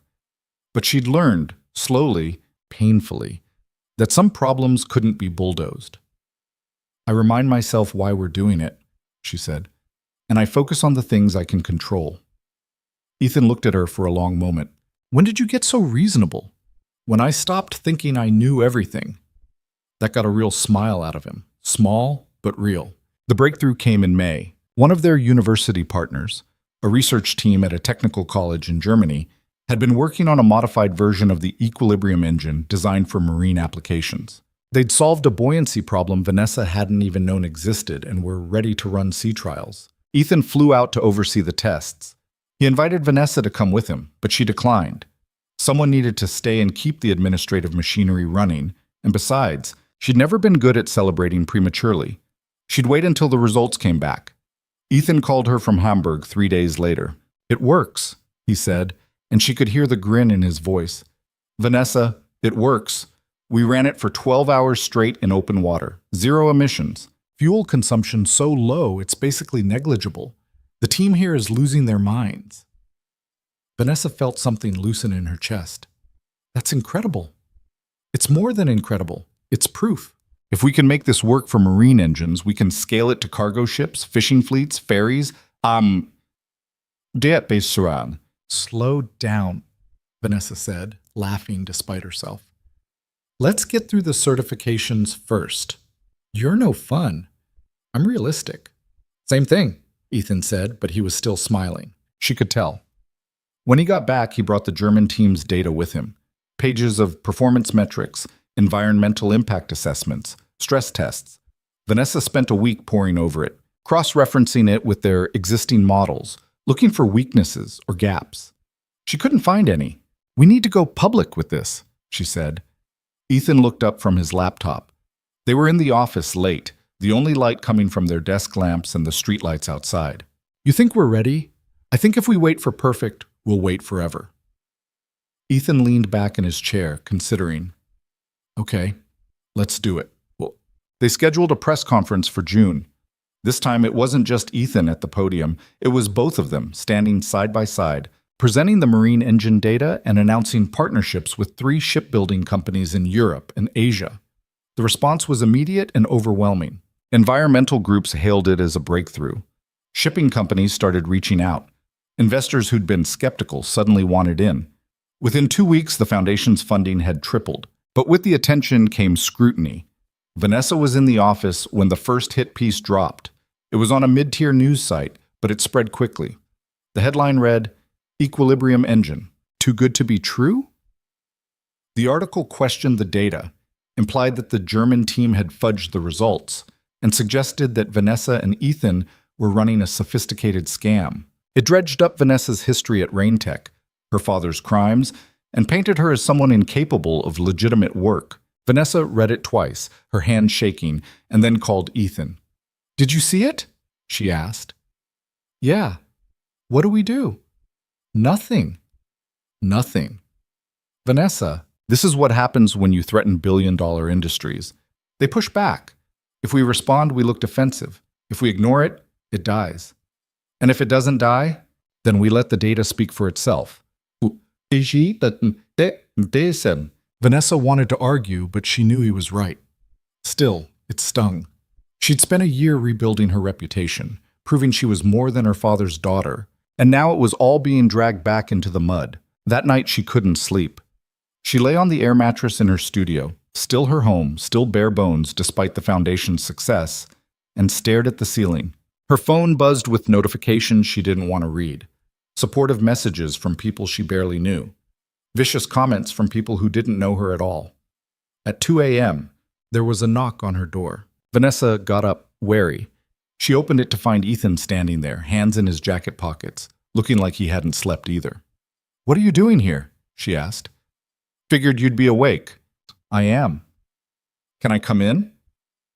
She stepped aside. Ethan walked into the studio, glanced around at the still sparse space, and sat on the folding chair by the window. "You okay?" he asked. "Not really." "Yeah, me neither, Shay." They sat in silence for a moment. Outside, a car passed, its headlights sweeping across the walls. "This is going to keep happening," Ethan said. "The attacks, the doubt, people trying to tear us down because they're scared of what this means." "I know. And it's going to get worse before it gets better." Vanessa looked at him. "Are you trying to make me feel better or worse?" "I'm trying to be honest." He leaned forward, elbows on his knees. "When Lena died, I wanted to quit. I wanted to walk away from the whole thing, but she wouldn't have wanted that. She believed this mattered, and I couldn't let her down. Ethan, I'm not comparing our situations, he said quickly. I'm just saying, sometimes the only way through is to decide that the work matters more than the noise. Vanessa felt her throat tighten. What if I can't do that? You already have. You've been doing it for a year. She wanted to believe him. She wanted to feel as certain as he sounded, but all she felt was tired. I don't know if I'm strong enough for this, she admitted. Ethan looked at her, and his expression softened. You built an engine from scratch in a garage with no formal training. You stood in front of a room full of people who thought you were a fraud and proved them wrong. You're stronger than you think. Vanessa didn't know what to say to that, so she just nodded. Ethan stood. Get some sleep. We'll deal with the rest tomorrow. Ethan. He turned. Thank you, she said. For coming. Any time. After he left, Vanessa lay back down. She still didn't sleep, but the weight in her chest felt lighter. The hit piece didn't die. It spawned others. 3 more articles questioning the technology. A YouTube video claiming the engine violated the laws of thermodynamics. A podcast episode dedicated to debunking the equilibrium engine. But something else happened too. The German research team released their full dataset, publicly, with no paywalls, and invited independent verification. 2 universities in the US replicated the tests. A marine engineering firm in Japan ran their own trials. Every single one confirmed the results. The noise didn't stop, but it got quieter. And the people who mattered, the engineers, the scientists, the shipbuilders, kept working. By August, the Foundation had signed contracts to retrofit 40 cargo ships with equilibrium engines. By October, they'd broken ground on a second manufacturing plant. By December, the pilot program in Kenya was finally live, powering irrigation systems in 3 rural villages. Vanessa flew out to see it. She stood in a field outside a small village, watching a farmer turn on a pump connected to one of their engines. Water surged through the irrigation lines, spreading across rows of crops that had been struggling in the dry season. The farmer, a woman named Amara, grinned and shook Vanessa's hand so hard it hurt. This will change everything, Amara said through a translator. Vanessa felt tears prick her eyes. She nodded, not trusting herself to speak. That night she called Ethan from her hotel room. I saw it work, she said. Yeah, it's real, Ethan. It's actually helping people. There was a pause, then Ethan said, Lena would have loved that. I wish I could have met her. Me too. They talked for another hour, about the pilot program, about the manufacturing delays, about Mia's upcoming school play. It was easy, comfortable, the kind of conversation Vanessa hadn't realized she needed. When they finally hung up, she sat on the edge of the hotel bed and thought about how much had changed. A year and a half ago, she'd been standing in a boardroom, watching her empire crumble. Now she was halfway across the world, watching something she'd helped build bring water to a village that needed it. It wasn't power, it wasn't prestige, but it was real. And it was enough. When she got back to the States, Ethan picked her up from the airport. Mia was in the back seat, wearing a pink tutu over jeans and clutching a drawing she'd made. This is for you, Mia said, thrusting the paper at Vanessa as soon as she got in the car. It was a crayon drawing of 3 stick figures, Ethan, Mia, and Vanessa, standing next to something that might have been an engine or might have been a spaceship. Vanessa couldn't tell. It's us, Mia explained. Building stuff. Vanessa felt her chest tighten. It's perfect. Thank you. Mia beamed. On the drive back, Ethan caught Vanessa's eye in the rearview mirror. Good trip? Yeah, Vanessa said. Really good. That weekend, Ethan invited her to dinner at his place. Not the diner, not a restaurant. His place. Vanessa almost said no. It felt like a line she wasn't sure she was ready to cross. But when she opened her mouth to decline, what came out was, what time? 6. Okay, She showed up at 6:15 carrying a bottle of wine she'd agonized over at the store for 20 minutes. Ethan opened the door in jeans and a t-shirt, barefoot, and Vanessa realized she'd never seen him this relaxed. Come in, he said. The duplex was small but warm, lived in, cluttered in the way homes with kids always are. Mia's drawings covered the fridge. There were books stacked on the coffee table, a half-finished puzzle on the floor, shoes by the door. It felt like a place where people actually lived, and Vanessa felt a pang of something she couldn't name. Dinner was pasta, nothing fancy, just spaghetti with marinara and garlic bread. Mia talked nonstop, telling Vanessa about her upcoming role in the school play, about a boy in her class who ate glue, about a stray cat she'd named Mr. Whiskers, even though Ethan wouldn't let her keep it. "We're not getting a cat," Ethan said for what was clearly not the first time. "But he's lonely," Mia protested. "He's a stray. He's probably fine." "He's not fine. He needs a family." Ethan looked at Vanessa. "Help me out here." Vanessa grinned. "I don't know. Mr. Whiskers sounds pretty great." "Traitor," Ethan muttered, but he was smiling.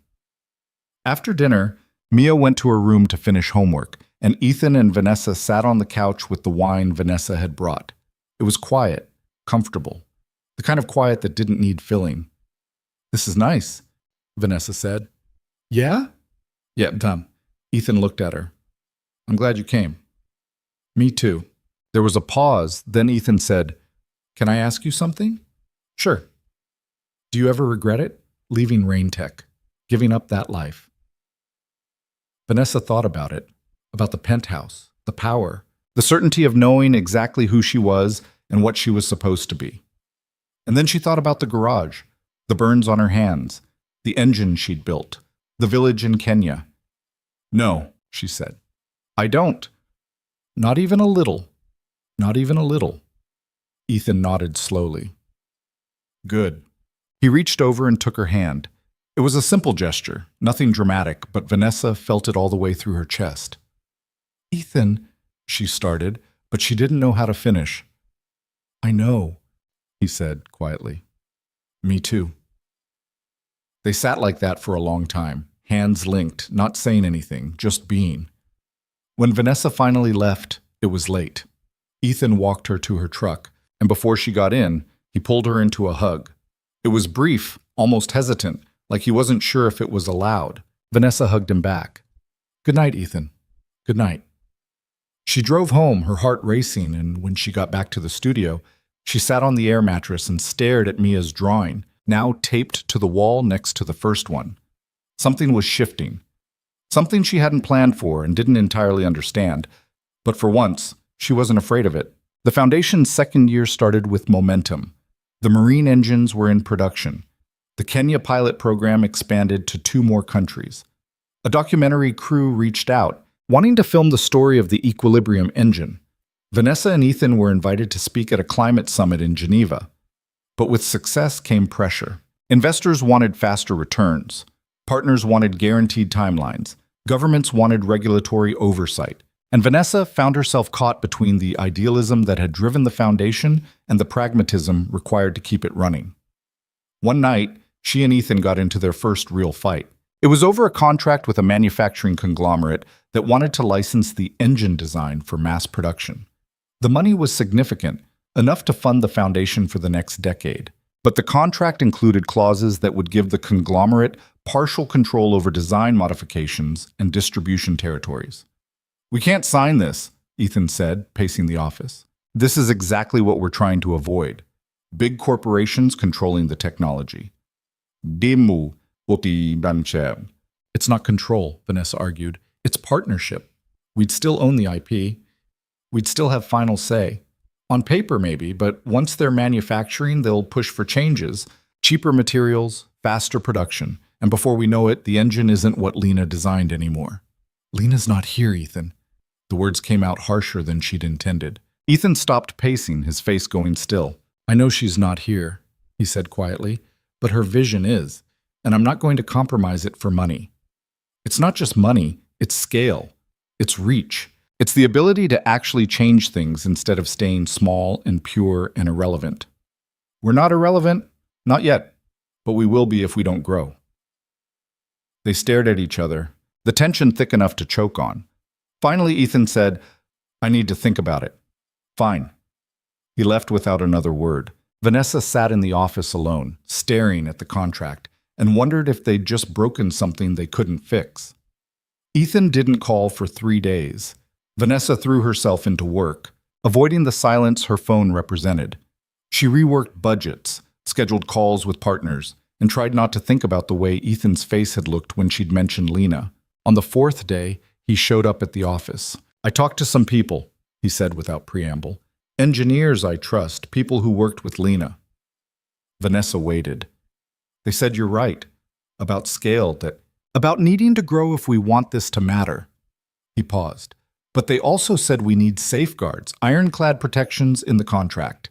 No design changes without our approval. No territorial exclusivity that locks out smaller manufacturers." "I can negotiate that," Vanessa said. "I know you can." He sat down across from her. "I'm sorry for shutting down, for walking out. I'm sorry, too, for how I said it." Ethan nodded. "We're going to disagree sometimes. That's okay. But we have to talk through it." "Agreed." He held out his hand. "Partners?" Vanessa shook it. "Partners." She renegotiated the contract over the next 2 weeks, pushing back on every clause that felt like overreach. The conglomerate resisted, threatened to walk, but Vanessa held firm. In the end, they signed a modified agreement that gave the foundation the protections Ethan wanted while still providing the scale Vanessa knew they needed. When she showed him the final version, Ethan read it twice, then looked up at her. "This is good work," he said. "Thanks. I mean it. You fought for this. For us." Vanessa felt warmth spread through her chest. "Yeah, I did." That night, Ethan invited her over again. This time, Mia was at a sleepover, and it was just the two of them. They ate takeout on the couch, talked about the foundation, about the documentary crew coming next month, about nothing in particular. And when the conversation lulled, Ethan turned to her. "I've been thinking," he said. About this, us." Vanessa's heart kicked. "What about us? I don't know what this is, but I know I don't want it to stop." Vanessa looked at him. This man who'd lost everything and rebuilt, who'd forgiven her when he didn't have to, who'd taught her what it meant to build something honest. "I don't want it to stop either," she said. Ethan leaned in, and Vanessa met him halfway. The kiss was tentative, at first. Careful, like they were both afraid of breaking something fragile. But then Ethan's hand came up to cradle her face, and Vanessa's fingers tangled in his shirt, and it stopped being tentative and started being real. When they finally pulled apart, Vanessa was breathless. "Wow," she said. Ethan laughed, his forehead resting against hers. "Yeah, wow." They didn't rush it. They didn't make grand declarations or talk about the future. They just sat there, tangled together on the couch, and let the moment be what it was. And for Vanessa, it was enough. The documentary crew arrived in February, a team of 4 led by a director named Sarah Chen, who had a habit of asking questions that made Vanessa uncomfortable. Not hostile questions, just honest ones. "What made you think you could do this?" Sarah asked on the second day of filming, sitting across from Vanessa in the foundation office. "You had no engineering background, no technical training. What made you believe you could build something this complex?" Vanessa thought about it. The cameras were rolling, and she knew whatever she said would be in the final cut, scrutinized by people who still thought she was a fraud. "I didn't believe I could," she said finally. "I just knew I had to try." "Why?" "Because I needed to understand what I'd helped destroy, and because someone gave me the chance to prove I was more than my worst decisions." Sarah nodded, making notes. The someone being Ethan Cole, yes, us, well, and now you're partners, both professionally and personally. Vanessa felt her guard go up. "We're partners in the foundation. The personal stuff is private." "Fair enough," Sarah said, but she was smiling like she'd gotten the answer she wanted anyway. The crew filmed for 3 weeks. They captured the manufacturing floor, interviews with engineers, footage of the engines running in Kenya and aboard cargo ships off the coast of Japan. They filmed Ethan explaining the technology, his hands moving as he talked, eyes bright with the kind of passion that couldn't be faked. They filmed Mia at the office after school, doing homework at Vanessa's desk, asking questions about torque and combustion that no 7-year-old should know. And they filmed Vanessa and Ethan together, working, arguing, laughing. The camera caught small moments Vanessa didn't realize were happening. Ethan's hand on her shoulder when she was stressed, the way she brought him coffee without asking how he took it because she already knew. The look they exchanged when Mia said something funny. When Sarah showed them the rough cut in April, Vanessa watched herself on screen and barely recognized the person she saw. This version of her was softer, less polished. She smiled more. She looked tired, but not empty. "Is this really what I look like now?" she asked Ethan afterward. He glanced at her. "Yeah, why?" "I don't know, She stopped, struggling to put it into words. "I look happy."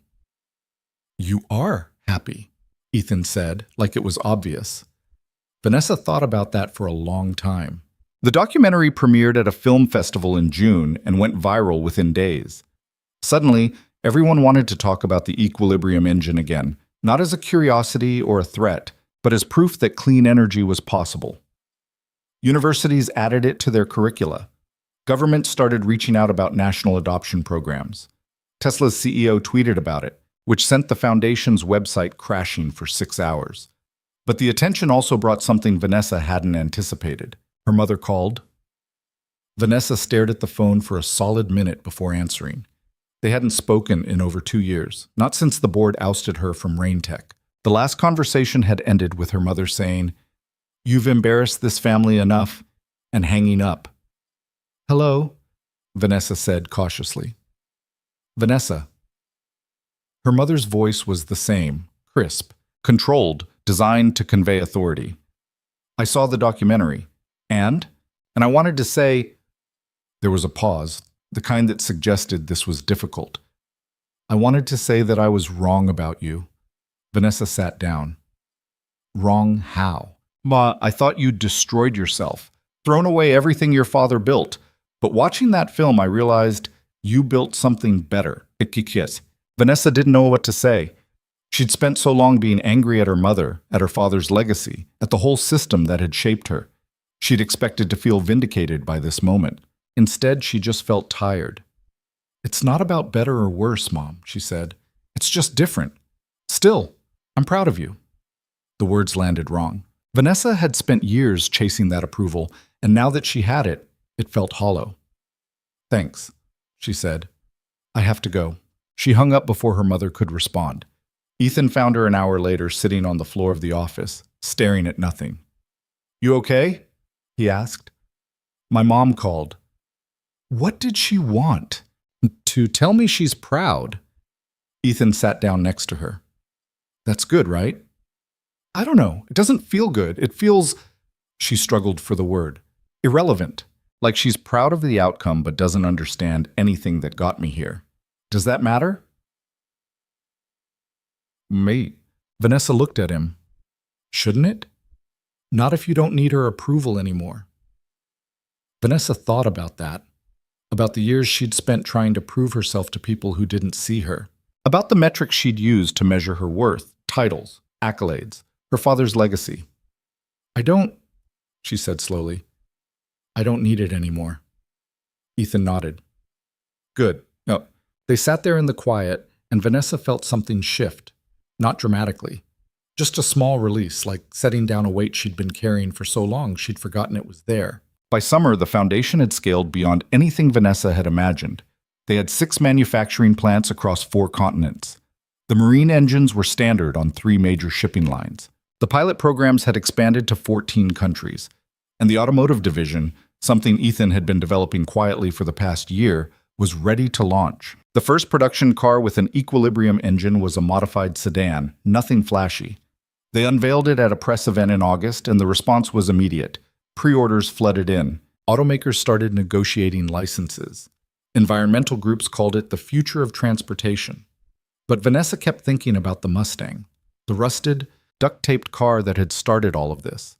It was still sitting in Ethan's driveway, still running, still perfect in its imperfection. "What are you going to do with it?" she asked him one evening. They were at his place, sitting on the porch while Mia chased fireflies in the yard. "The Mustang? Keep it." "Forever?" "Yeah. Why not?" "Because it's worth a fortune now. Museums would pay millions for it. Collectors, historians." "I don't care," Ethan said simply. "It's not for sale. It's Lena's and mine, and it's staying right where it is." Vanessa looked at him. "You know people are going to keep asking." "Let them." She smiled. You're stubborn. You're just figuring that out? Mia ran over, breathless and grinning. I caught three. Three fireflies? Vanessa asked. Uh-huh, uh-huh. But I let them go because Dad says they're happier outside. Your dad's right.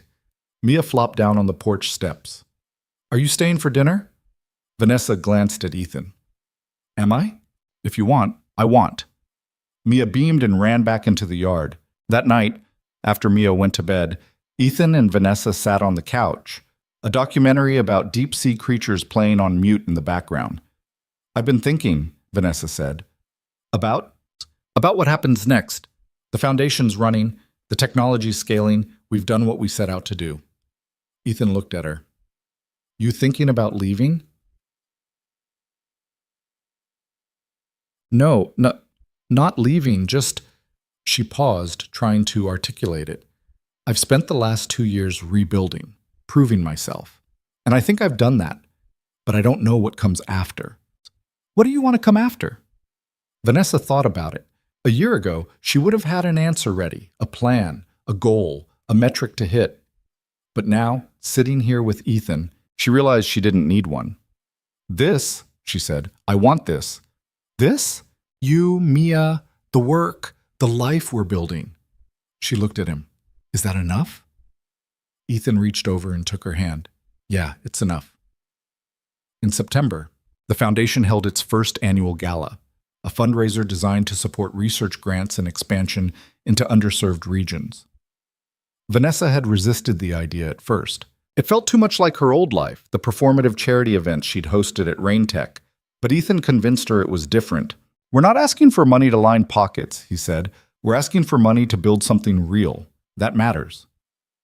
So Vanessa planned the gala, not in a 5-star hotel ballroom, but in the warehouse where they'd started the foundation. They cleared out the equipment, strung up lights, brought in food from local restaurants. It was rough around the edges, but it felt honest. The night of the event, Vanessa stood near the entrance watching people arrive. Engineers, researchers, community organizers from the pilot programs.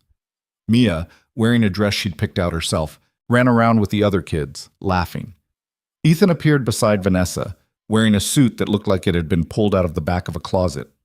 You clean up nice, Vanessa said. You too. She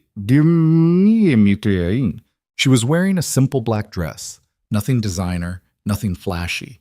She'd sold most of her old wardrobe months ago. This was new, purchased at a department store, and it felt right. The speeches started an hour in. A researcher from Kenya talked about how the engines had transformed irrigation in her region. An engineer from the German Marine team presented data on emission reductions. And then Ethan took the stage. He talked about Lena, about her vision for technology that served people instead of profit, about the years he'd spent finishing her work, the grief that had nearly stopped him, and the unexpected partnership that had brought it all to life. I didn't think I'd ever trust anyone with this again, Ethan said, his voice steady. But someone showed up and did the work, not for recognition, not for money, just because it mattered.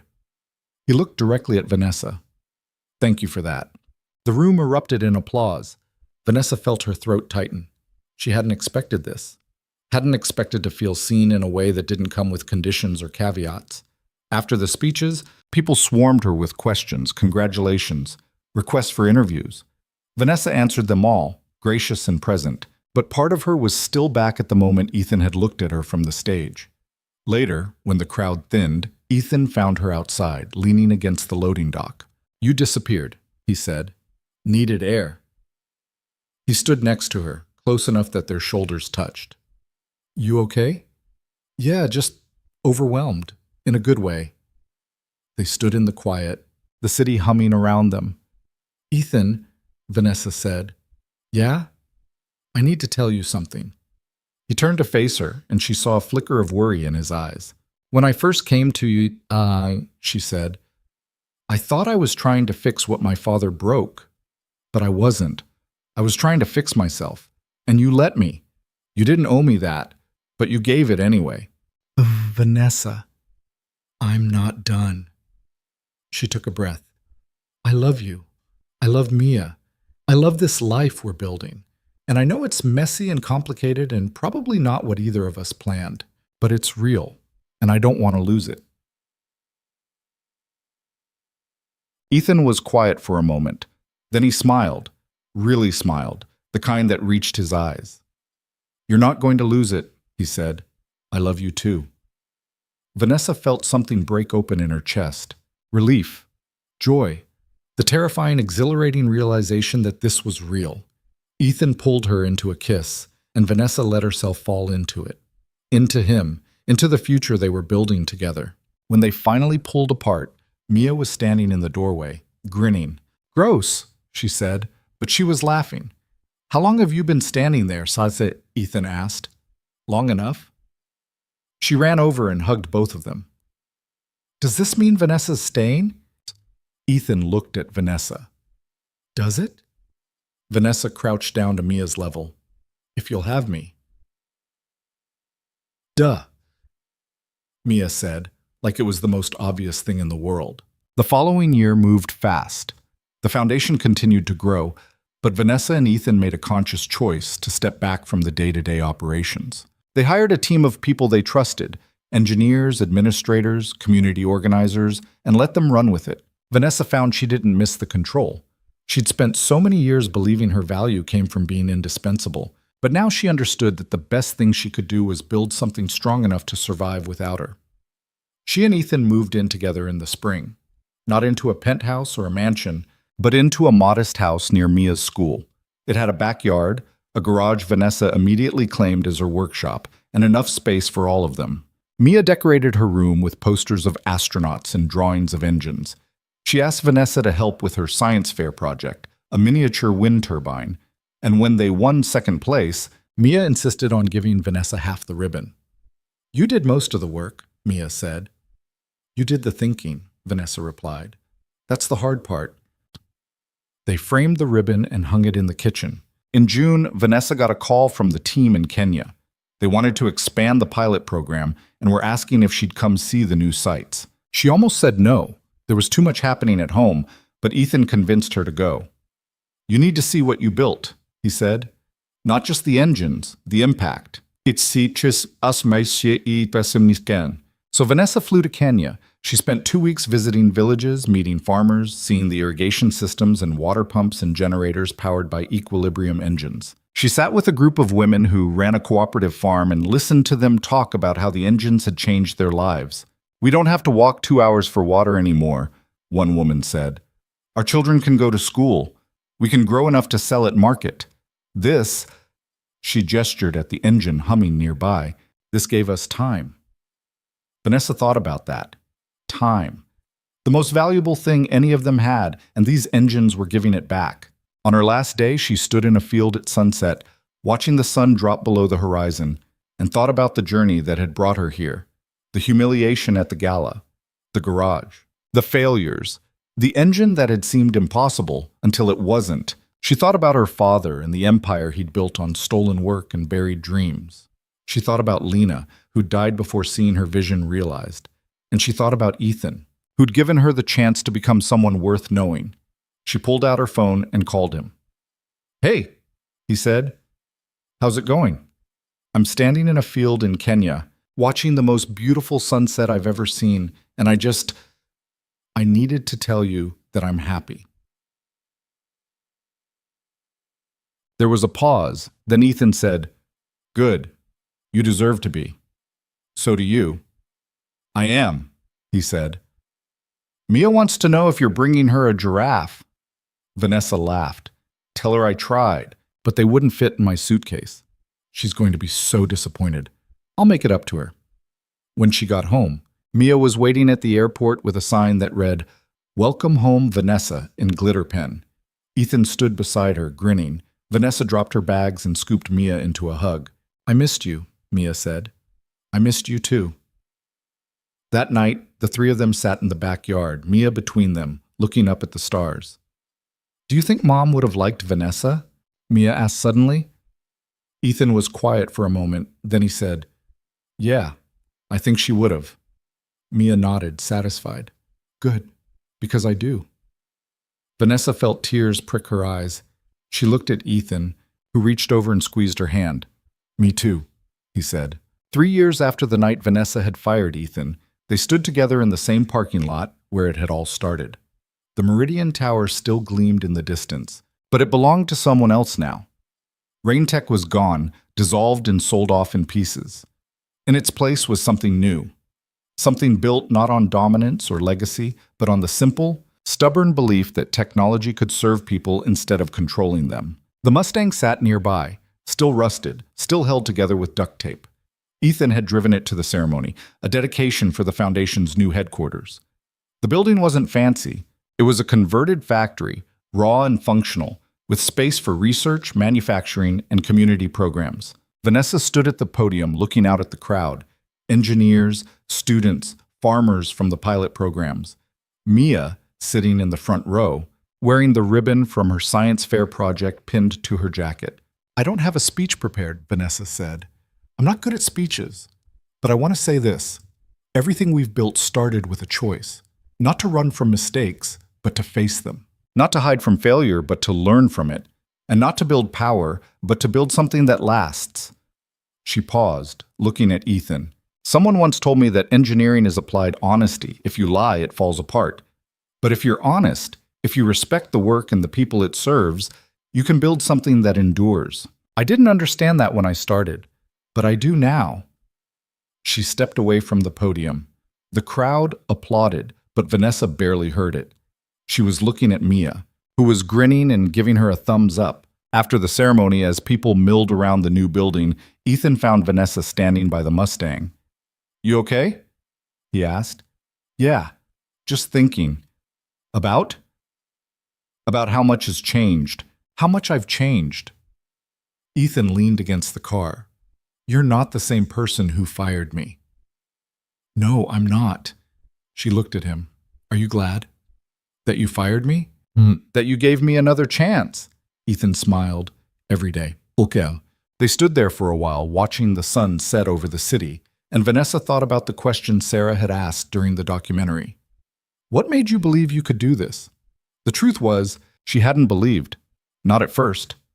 She'd just shown up, done the work, failed, and tried again. And somewhere in that process, she'd stopped trying to be the person she thought she should be and started becoming someone real. Power didn't come from control.